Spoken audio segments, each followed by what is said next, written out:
Welcome to class tonight. I do hope that you all are doing well, and I also hope you are quite excited about the opportunity that we have to do lessons and to learn through this video through YouTube.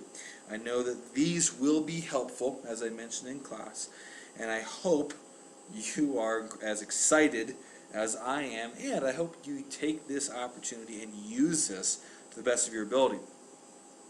So tonight we're going to be starting out. We're going to be doing lesson 1-4, and we're going to be working on estimating with decimals. Now we've already learned about creating, naming, and even comparing decimals. So now let's start by estimating them, okay, or estimating with them. Go ahead and open your books to page 19, please. The examples that I'm going to be doing and what I'm going to be talking through is what's in the book, and it would be most helpful if you had your book already open to follow along. So once again, please open to page 19. Now, estimating with decimals is actually quite doable. For all we have to do is estimate, for all we have to do to estimate is round the decimal, and then add, subtract, multiply, or divide.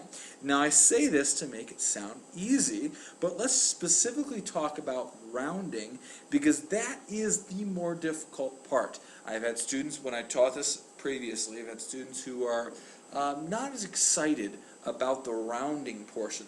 So let's go ahead and start off by practicing rounding. Now I will say there are many different ways to round. There are many different practices that teachers have to teach this. When I teach this, I always do this. I always have my students underline the place value I'm looking at and then circle the place value behind it. Now, I underline the place value I'm looking at because that's the one that's going to go up or down. The one I circle tells me to go up or down. Now, the rule with estimating, or the rule with rounding is, if it is 4 or less, you round down. So right here I have a 2, so I'm going to round down. And when you round down, this number stays the same, and this number goes to 0. So it's going to look like this: 0 and 30 hundredths, or we could say 0 and 3/10. 0 and 3/10 and 0 and 30 hundredths are the same thing, as you guys have already learned. Now with this one, I'm going to use a different marker. With this one, I'm going to underline the 3, circle the 5. Now with the 5, my second number, I'm going to round up, because 5 or greater, you round up. So I'm going to put a little up arrow right here. Now when I round up, this goes to 0, and this goes up 1. So it goes 0 and 40 hundredths, or 0 and 4/10, which is the same thing. So once again, underline the number I'm looking at, circle the number behind it. That number tells me to go up or go down. In this case, go up. That means I take the circle to 0 and the underline up a number. Now, last one, I'm looking at the 10th place. That 3 tells me, so the 9 tells me to go up. So once again, this is going to round to 0 and 4/10. So that's rounding. That's a quick review of rounding. That is actually in your book on page 19. Now let's specifically get to estimating using rounding. Now I have a couple problems right here. Okay, you see a problem right here and right here. What we're going to do is we're going to estimate. We're going to round those numbers first and then solve the problem. Okay, so this number right here, 10 and 93 hundredths, that's a scary, ugly number. So let's make it a little simpler. Let's make it to the nearest whole number. So the nearest whole number means I'm looking at this digit right here, and so this one's going to tell me to go up or down. Well, that's a 9. 9 tells me to go up. So I'm going to round this digit right here to 11. So this is going to be 11. And then this one right here, once again, look at the whole number.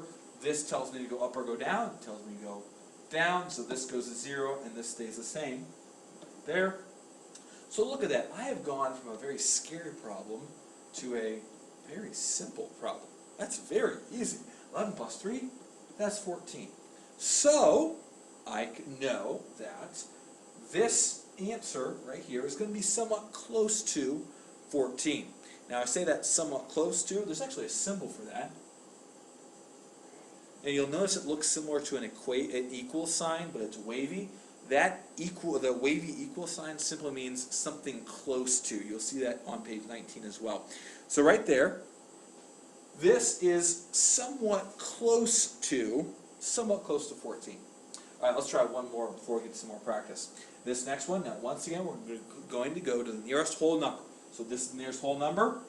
6 tells me to go up, so that's going to round up to 16. This right here, that's going to tell me to go up as well to 3. So 16 times 3 is going to be, actually I know this number is wrong. 16 times 3 is going to be 48. Is that correct? Yep. 48. Okay, so I know this answer is somewhat close to 48. That is estimating using rounding. Let's do a couple more practice problems that you're going to be dealing with that are going to be similar to what you're going to be dealing with in your homework. All right, first one, I see another multiplication sign. So once again, right here, look at the nearest whole number. That right there, so it tells me to go down. So this is simply going to be 1. And this right here, that also tells me to go down. So that's going to be 32. 1 times 32 is simply going to be 32. Pretty simple. Okay? Once again, somewhat close to. And last one. This looks a little scary, but let's try it out. So 5, and I'm going to go to the nearest whole number. So I'm going to underline that, circle that. 0 tells me to go down, obviously. So this is going to round to 5. This one right here, I'm going to underline that, circle that. That tells me to go up, and so the nearest whole number is going to be 2. 5 minus 2 is going to be 3. So you see how we take very scary problems. I see lots of decimal points and all those scary things, and I make them very, very simple. So that is estimating using rounding. Now we're actually going to try 2 other ways of estimating with decimals. And you go ahead and turn to page 20, and you'll see those other 2 ways. Now I wrote something on the board that's also in your book, and it's very important for you. We're going to be using compatible numbers. Now a compatible number, the definition is on the board for you, is simply a number or numbers that are easy to compute mentally. As opposed to this number right here, 78 and 300ths, that's a scary number. I can't do a lot of that with my head. I'm not a math genius, so I can't do a lot with that in my head. So I'm going to take this number, and I'm going to make it something much easier. Now this is similar to rounding, where I just find a close number. There's no specific set pattern. I'm just looking for something close. I will also say on your homework, some of these answers, you may have different answers from the book, and that's okay. That's all right. So let's go and check this out. So 78, wow, that's scary. 79, that's still pretty scary. Ooh, 80. 80 is a nice, easy number. I can do a lot with 80 in my mind, so that's good. And 5 and 2100ths. How about 5? 5's pretty easy to deal with, right? So instead of doing 78 and 300ths times 5 and 2100ths, let's do 80 times 5, because they're pretty close. They are compatible numbers. They're easy to use. 80 times 5 is going to be, well, that's going to be 0, and that's going to be 40. So there you go.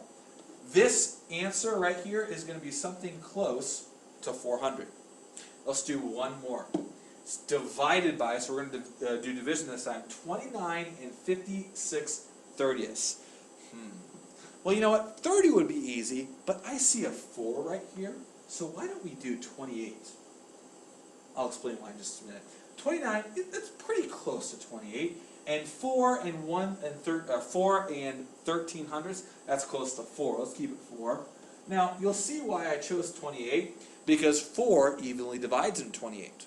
Okay? With 30, you have to do some crazy division, and then it wouldn't look pretty. But with 28, I can do very easy, and it's 7. So this answer is going to be something close to 7. So the first way we've already done is rounding. That's the one you've been practicing and practicing. This one, we're just going to use numbers that are pretty close to. Now, I will say, in my years of teaching this, students get really frustrated with this because it's not a set pattern. Okay? It's all right, just get pretty close. Like I said, if you get the answer wrong, or the answer has to be pretty close. That's all I'm looking for. Okay? All right, and there's one last way. front-end estimation.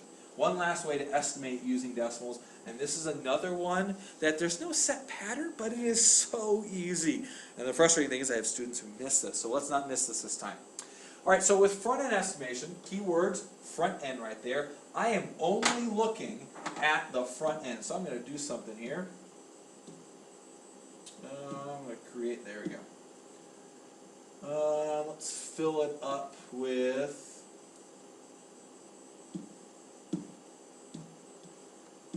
maybe, no, I can't. Well, it's all right. So here's what we're going to do. We're going to put the box right there.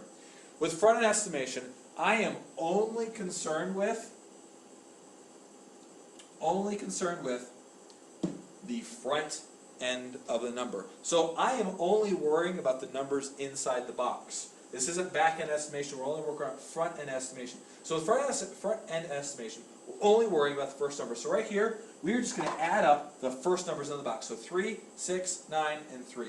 Well, I know that's 6, that's 12. 12 plus 9 is going to be 21. 21. So I know, using front-end estimation, that these numbers here are going to be something close to 21. Because all I did is look at the first numbers and then add them up together. Pretty simple. Let's try one more and I'll see if I can actually do a better box this time. Let's do a yellow box. How about that? All right. There we go. All right, now once again, we are only worried about what's inside the yellow box. What is outside the box, don't worry about it. So what's inside the box, the front end of the number, at the beginning of the number, let's go ahead and add these up. 6 plus 9 is going to be 15, 16, 1, 2, 3, 4.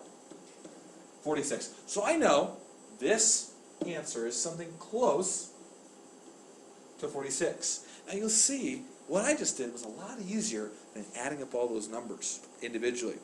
But that's the point. That's why we do this. Okay? All right. I really hope that made sense. I believe that, well, I explained that one well. So if you do have any questions, please bring them to class tomorrow. And yeah, so that's the lesson. Tonight, your objective, your homework is going to be page 21, and you're going to be doing numbers 2 through 18 even. Once again, numbers 2 through 18 even on page 21. Have a great night, and we'll see you all tomorrow.